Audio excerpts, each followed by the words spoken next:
year's Low Vision Journey Breakout. My name is Lisa Milgram, and on behalf of SightTech Global, I'm so excited to have you join us. In today's 30-minute session, which is hosted by Idaptic, you're going to hear from Jay Cormier, who is Idaptic's founder and CEO, and Samuel Newman, who is a clinical specialist and low vision technology user. Before we begin, I want to share a couple of housekeeping items. The session's being recorded and will be available post-event.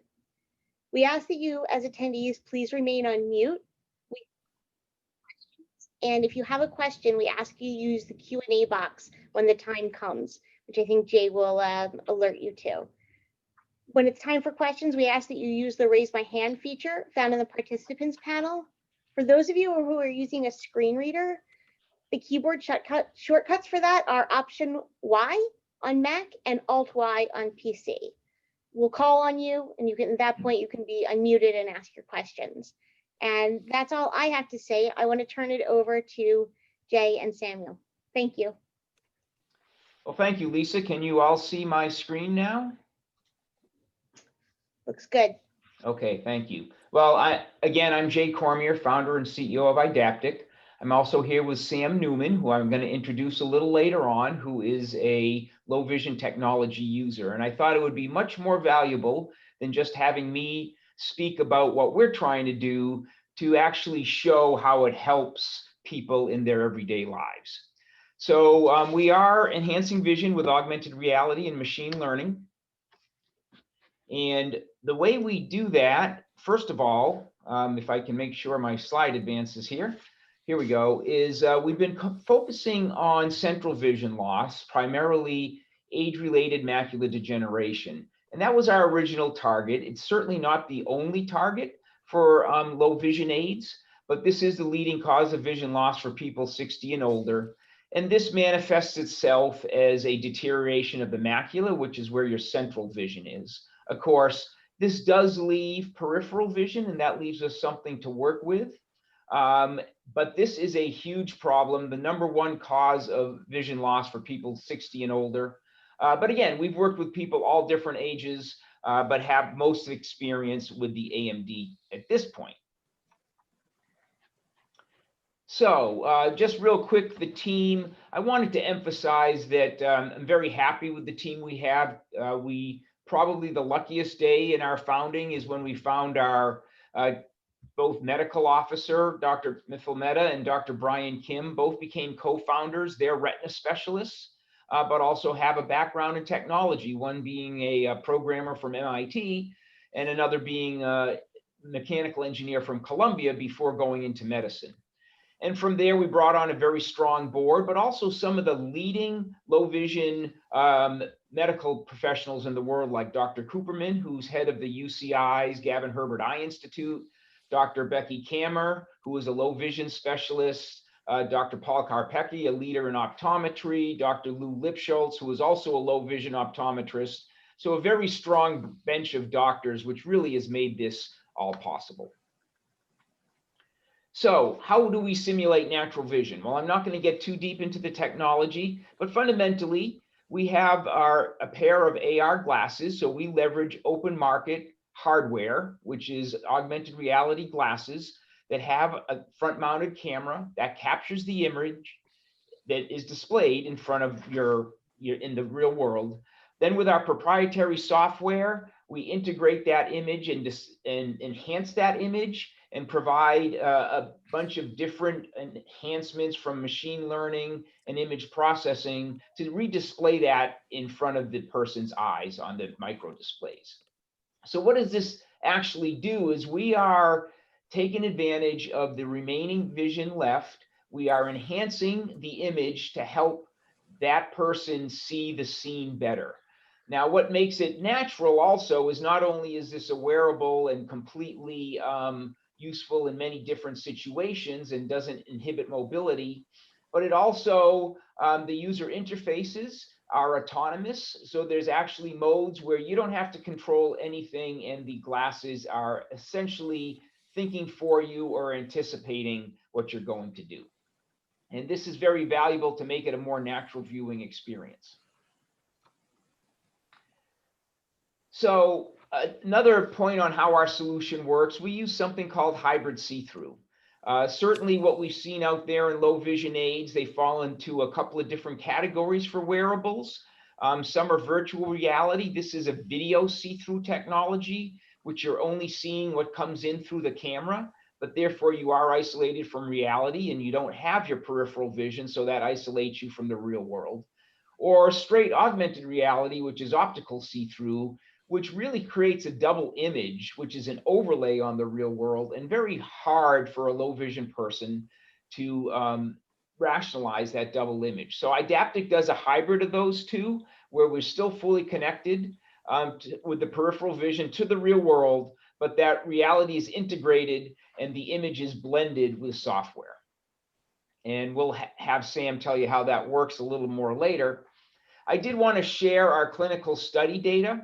Although this is an FDA Class 1 exempt device, it does not require FDA approval, but we did do a clinical study to make sure we had firm data and could see the benefits of the technology. So this was a trial with mostly dry AMD patients in the 79 to 90-year-old range, because this does tend to be an older person's disease, with vision in the range of 20/70 to 22/50.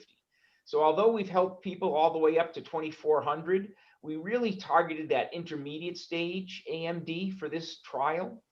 We had a variety of tasks, and Dr. Kammer designed this trial, but this was conducted with an independent optometrist who had no background in low vision. So the way it was designed was we were focused on tasks of daily living, tasks that included things like reading a bill that was close in, mid-distance tasks like spotting canned goods and reading them, and far away tasks like spotting a sign and reading the sign. And what we saw was, I think, truly stunning, is not only did we see a reduction in time to do these tasks like we expected, but we saw a huge increase in the task ability, meaning there was a very limited number of people that could do these tasks with their regular glasses, and that increased 5-fold when they used Idaptic glasses. We also measured visual acuity, as you would expect, and we saw a doubling of visual acuity on average in the study set. So here I'm going to stop talking and I'm going to start to introduce Sam Newman. First of all, I really want to thank Sam for being here, especially since he was in the hospital this weekend and rallied to come back and be able to join us for this. Sam has a broad background in medical devices, and certainly the low vision part of his journey he's going to share as well. But I'm going to stop talking and kind of let Sam tell you a little bit about himself and where he comes from. Sam, take it away. Hi, everyone, and good morning from Long Beach, California. My background is a little diverse. As Jay said, I come from kind of a broad spectrum career field. I just retired back in January, but my last position, 2 positions, I was a reservist with the United States Public Health Service as a disaster response specialist. I was with them for a little bit over 30 years, and I would have been one of the pandemic responders, but my background's gone to any and every natural disaster, man-made or natural, over the last 30 years. From there, I specialized in the last 20 years, medical optics, believe it or not. I was born with retinal schisis, which is a deterioration of the layers of the retina themselves, making my acuity in my right eye about 2350, my left eye worse than 2200, maybe 2250. So I was steady state up until about 2 years ago, and then my vision started deteriorating rapidly. So I had made the choice then that I had to leave doing hands-on clinical work. My background's truly in anesthesia itself, and coming out with visual tools or devices used for placing the endotracheal tube down into the patient's trachea, which is a really small camera. So I know cameras and I understand visual aids pretty well. So it's pretty interesting that about 2 to 3 years ago, when I started having problems, I went to my local optician and I said, "Hey, is there a pair of glasses I can go ahead and just buy that have a camera built into them with a screen and allow me to see?" And he said, "No, that doesn't exist. And I'm thinking too far in the future, and I'm thinking Star Trek." Well, I I myself, I don't take that as, stop. To me, that means go and find out as much information as possible. So I was lucky enough to be able to meet Dr. Maida, who's my primary ophthalmologist and retinal specialist, and Jay. I do not work for Idaptic. I'm just a friend. They've been very good at sharing some of the technology and letting me know that the technology is out there. Um, so a little bit about what I believe that's important in this discussion and what makes this product work and what maybe everyone should take into consideration if they're looking at a device in the future. Um, Jay brought up the augmented reality. That doesn't mean much to anyone unless you're really in technology itself. Really, what it means to myself, I still have vision, and you still have to have some vision to use this product. But what it means is that I can go ahead and I can wear the product, and I don't know if the camera will show it, but this is what the product looks like in my. Just hold it closer to your eyes. There you go. Okay. Yep. So this is the product itself. It does not look, honestly, it's a fashion statement when I wear them, they're really nice, and they don't look like something space age. They look like sunglasses, and I can wear them throughout the day. I can walk with them because a lot of the products out there today, you cannot continue to transit or walk around with them on your face because you'll fall over things or actually get motion sick. Because of the ability to have peripheral vision with it, I can go ahead and wear them around the house or even as I walk across the street. So let's Sam, quick question. Yeah. What were you having the most trouble with while you were working and traveling? Okay. What were the Yeah, I was to going to set get the into that stage for the right now. technology? What were the tasks Yeah. that were the big challenges for you? So the big tasks, and that's where I was going right now. I was traveling probably about 90% out of the month throughout the world. And as we all know, airports, yes, they're getting better and they're getting nicer, but I noticed that all the signage and such started getting placed further away to me to where I can read the gate numbers or where the different things were.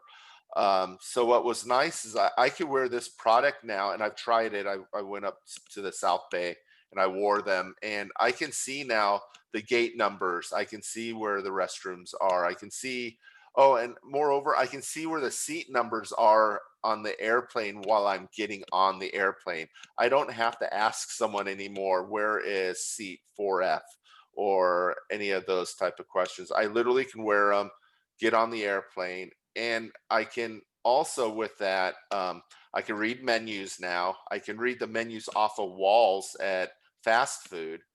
And one of the big things that we as VI people run into is checking out at point of sales, being at the cash register. I'm sure most of you have had that problem where, especially with COVID, where the terminal's a little further away than where you can read it.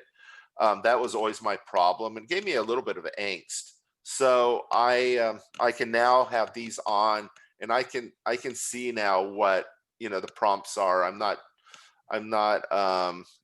over tipping the waitress anymore, or I'm not getting $50 out when I really didn't want to get it out. I can read the terminals now. The receipts, I can read my receipts. I can watch TV. I was in the hospital this last week and I was able to watch TV from the bed and also fill out forms as they bring the stack of forms. With this device, I can go ahead and I can fill out the forms and not have to try to use either a cell phone with an app or a magnifying glass. I can literally wear these like glasses. So it's been very, very helpful. going across streets, I can see stop signs and stop lights. Um, and a little bit, I knew that, this technology should exist. And it even came down to one point where I even built my own CCTV. This is what, I just used off the shelf stuff. And this is the device that I used, and it worked. And, it's about now, I believe, partnering with people like the manufacturers and letting also your ophthalmologists and optic specialists know that there's technology out there, and that we're no longer being forced into be semi-victimized, that we can go ahead and have tools that will help us in the future. And I truly believe, I know it for a fact, because I'm privy to a lot of the technology out there with other markets, that as the cameras and the technology and the processors get faster and smaller, there it's endless what the options are going to be in the next 5 to 10 years. But so that's where I'm at right now with my walk with low vision. And honestly, I'm thrilled that there's organizations that are now open and allowing us to be part of developing new products. So it's been a great So journey. Sam, what's some of the technologies in the past that you found to be more helpful, less helpful? Because obviously this has been a journey for you, Well, and I uh, think that would be great to let everyone know. well, it was nice when the smartphones came out, right? They had built-in magnifiers, the ability to do text to speech. Those things were all nice, but many of you will be able to relate that when the doctor or the bank hands you a stack of papers to fill out, it's really kind of hard to manipulate a cell phone and write at the same time. So that was a challenge. And I think this type of product, because they're intuitive, they're glasses, they actually have a built-in intelligence to where you're not having to do a whole lot of manipulation. That's another thing. These products have to be easy for, sorry about that, have to be easy for the user and intuitive. And so those are the challenges I was having. The other thing is, and really important, everyone, I'm the type of person, I want to look at a price or a description or a title on a shelf and know it right away. I do not want to read the whole paragraph. I don't want the augment or the actual text to speech to read me a paragraph in computerese, because it's not I don't find it pleasant listening to it. I just want to see the price, the actual what I'm buying. And let's say it's vitamins, I want to know the dosage and things like that. But I want to know it, and I don't want to have to read the paragraph or the sentences above or below. So that's always been a challenge with some of the products out there. Another thing that is nice about this is, because you do have to have some vision, I can look at a bus as it's coming and I can see what the bus route is. That's helpful. Street signs, I can read the street signs. Like Jay said, most people were able to see almost 2 times what their acuity was without. And that allows you to be able to do things like that. And let's talk about also stress relief. When you're able to do these things, you're less stressed. You're able to enjoy the surroundings around you. I go to the park, I go to the nature center, I can see the birds, and I feel like I'm more with the surroundings versus just a viewer of the surroundings. So I think that's a key thing, is returning us back into being part of everyday life. Okay. And So, yeah. so when we think about, you talked a little bit about why wearables are helpful because it's hands-free, and why Yeah. spotting's important. Maybe just to transition to kind of our last slide, and then people maybe can start putting in their Q&A. I do see a couple of questions already, but we are getting close to Q&A. So if you have more, please queue them up. But I guess what I'd like to ask you, Sam, is where do you think vision technology is headed. This conference is all about vision technology. Right. Certainly that's what Idaptic's about. Right. But I think it's very important to hear a user's view on where you think it's going to go and what you think is most important. I know it from my background in other medical optics. I do know that as time goes on, matter of fact, the cameras are getting smaller. I had a capsule dropped into my intestine this last couple days, and it was so small. I mean, it's a little bit larger than a grain of rice, long rice, but you know, we're looking at, you know, the cameras are getting smaller, the processor speed and such, so you won't have the lag between what's seen and what's transmitted to the actual CPU or the brains of the apparatus. The apparatuses are going to start looking a lot more aesthetically pleasing. Not as How much big, how big a deal is that, Sam? I think that's big. I mean, I'm, you know, I'm 53 years old. I'm not really into the looks or anything, but I have to say that when you're at certain places, having kids look at you all kind of funny, thinking you're from another, you know, planet or something, that you get a little bit self-conscious. But I believe that this product, honestly, from far away, they just look like sunglasses, and that's really, really helpful. Um, and as things progress, we're going to end up with smaller units, less heat, less weight on your nose and your ears, a little bit more comfortable. I think that's where things are going to go. And we know that, you know, we look at devices today versus 20 years ago, the difference. Just think of these products 20 years from now. I definitely believe that because of market steering, we'll steer the industry to what's going to be the standard and what's going to be acceptable. So Awesome. it's nice. Okay, well, thank you. I think we've got about 8 minutes left. Great. I do see Q&A starting to pop up. So what I'm going to do is just stop the screen share. First of all, thank you, Sam, for your perspective. And thanks everyone for attending. And what I'll do is I'll moderate the questions as they come in, and try to, you know, send them the correct direction. So let's see. So the first question, thank you, it says, wonderful product. What were some of the big challenges when you developed that technology? Well, that is a fantastic question.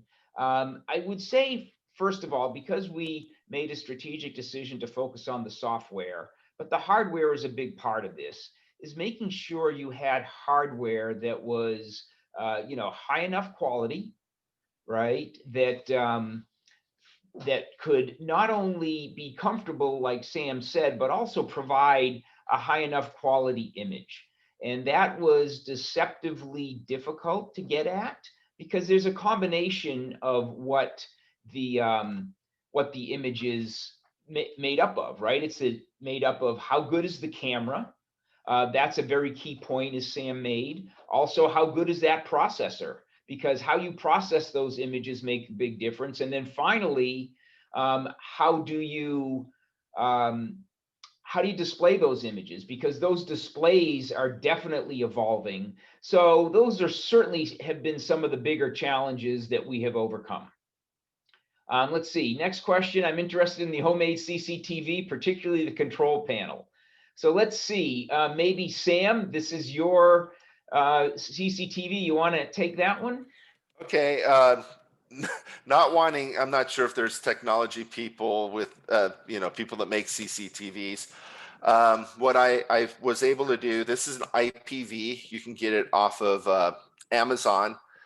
What's nice about it is it comes with text-to-speech technology, and you can also use it for video conferencing. So I found an application, and then I made some phone calls. I found people that had some spare parts. So I lay a book on top of an existing platform that allows the book to move right to left.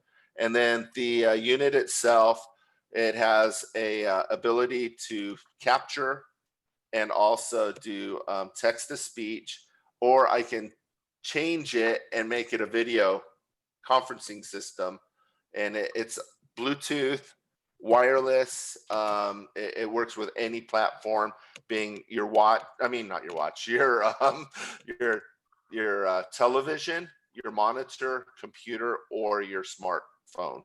So, and honestly, you can do this for under $500, guys. So, feel free. My email, I think, is on the end at the end of this. But anyone who wants to reach out, I'm all about helping everyone else paying forward. So if you need help or have questions about doing this type of thing, feel free to reach out, and I can tell you how to do it. And there's some YouTube stuff too. But I think the way that I did it's pretty dang good, and it's able to knock several birds off with one stone. Yep. Okay, awesome. Let's see the next one. There's a few questions here, so I'm going to try to pick up the pace a little so we can fit them all in. It's how do I obtain wearables?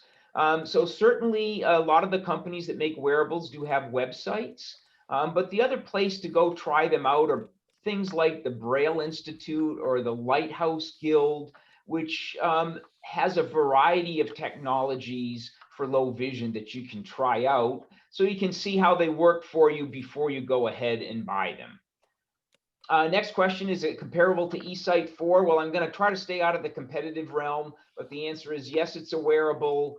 iDaptic does have a wider field of vision, which is very important, and lighter. And I guess I will leave it at that. Yeah, I'd like to say something really quick. Go ahead, with Sam, that. please. Everyone, look, I know this from the medical community. We don't just use one product out there. It's so important for you to try everything out there. What's good for me might not be good for the other. So when it comes to other products and such, and I'm like Jay, I don't talk about the other products because they all do something a little bit different. But please look at the warranties, return programs, and things like that. But try them out under every circumstance that you would be using them. That's key. Great point. Thank you, Sam. Let's see. Next question. What are the image enhancement capabilities? In a nutshell, there's things like edge enhancement, magnification, contrast enhancement. So there are a variety of image enhancement capabilities Filtering, along with user interfaces that make that easier for you to use to make it more natural. Next question, battery life, price point, weight. Certainly this is on our website. Battery life, we do supply an external battery, so it goes all day, priced at just under $3,000, and weight is a couple hundred grams. Can it be used with astigmatism? The short answer to that is yes, we do have prescription lens inserts that you can add to it. Someone's asking about nystagmus. Can it benefit that? It can. We don't have a lot of experience with that, so I think the best thing is to try it out and see if it helps you. Okay. Some people are asking about funding. Who's eligible for the device? This is a direct consumer payable. There are some limited insurance plans that help out. Certainly, if you're a veteran, the VA does pay for these sort of things. But it's very much like a hearing aid, where it is a direct consumer payable and priced like the hearing aids. But Next Jay, one, I have RP, not AMD. Let's say they had some thoughts. Latency is important, light sensitivity, yep. Resolution. So, the question is, do you think these will be coming? And the answer is yes, absolutely. We didn't focus on that in the first product, but our follow-on products, we certainly do have an increased focus on that. Where are the controls located? I see some controls on the temple. On this version, it is correct. They are sitting up on the right-hand side, as Sam's showing you there. And then there's some buttons and a swipe pad to control things. Hey, Jay, really yes. quick. I think it's important, back to the question of where you can get this. Please don't just go to your everyday off the street optician. You need to really go to an optical specialist, because they will know more about this type of technology. If you go to your Costco optometrist or something, they're not going to know anything about this. Yeah. Great point. Great point. Let's see. Next question was, thank you. How about software updates? Can we install updates? The answer is yes, this is updatable, like just like a cell phone. And our future products will actually make that even easier. Email address, Sam, I think it was Sam911 or It's Sam SamN911. SAMN911@gmail.com. Feel free to reach out to me. Yep. Someone asked, can they send us a LinkedIn? By all means, please do. Another one, my acuity is 20/750. When are you going to make something that can handle that? Well, we certainly, have helped people up to 2,400, but it certainly does get tougher after that. And I think Lisa's going to cut us off. Yes, we've come to the end. However, I've downloaded all the questions and they have names attached to them. So I'll make sure that you have those, and we'll be able to get in touch with those that you aren't able to speak with. Awesome. Thank you, Lisa. Thank you. Thank Nice you, meeting you. Adaptive. Thank you for everybody coming. We want to encourage you to return to the main stage, which is at sitetechglobal.com/events. And we hope to see you in the next set of breakouts. Thanks again, Idaptic. Thank Thank you all you. very much. Have a great day.